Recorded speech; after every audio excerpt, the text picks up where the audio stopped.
Moscow, the suspect in a taxi crash near Red Square that injured 2 Mexican World Cup fans and 6 other pedestrians told interrogators that he fell asleep at the wheel, Moscow police said Sunday. City police released a video Sunday of an interrogation session with a man identified as the Kyrgyz taxi driver, in which he says he briefly dozed off and accidentally hit the gas.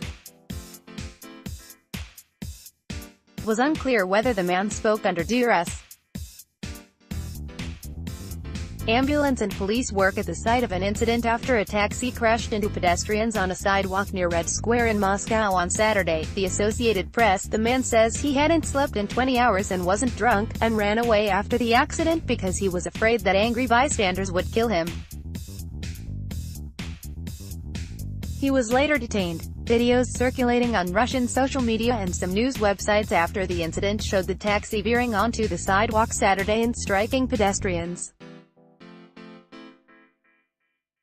The accident took place on Alinka Street, about 200 meters from Red Square in Moscow's famous gum shopping arcade, an area popular with tourists. Victoria Jaranovich, who works nearby and filmed the fleeing driver on her phone, described her shock at the crash. Article continued below. "I called the ambulance right away," she said. "I was trembling.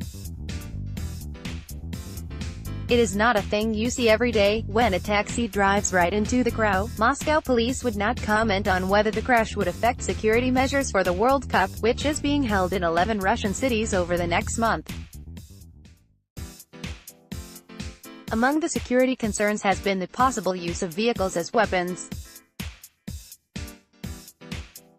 The taxi driver, right, runs away from the scene after he crashed his car into pedestrians. Victoria Jaranovich, the Associated Press, a spokesperson for FIFA, told the Associated Press that the World Cup organizers regretted what happened, but referred security questions to Moscow authorities because the crash took place outside stadiums or fan venues. The spokesperson, who was not authorized to be publicly named, said World Cup organizers were in regular contact with local authorities about security. Mexican embassy told the Associated Press that the 2 injured female fans met with embassy representatives and were not hospitalized. Mexican national soccer team plays against Germany on Sunday in Moscow. Details on the other victims weren't immediately released. The taxi involved at the scene, AFP, Getty Images. Global soccer fans in Moscow shared information about the crash but didn't appear to let it dampen their enthusiasm. "It is pretty horrible that something like that has happened," said Mexican supporter Julio Dominguez. But he added, "There are crazy people everywhere." Fellow fan Fernando Ibarra said, "We hope our countrymen are okay. Big hug to the families too. Viva Mexico."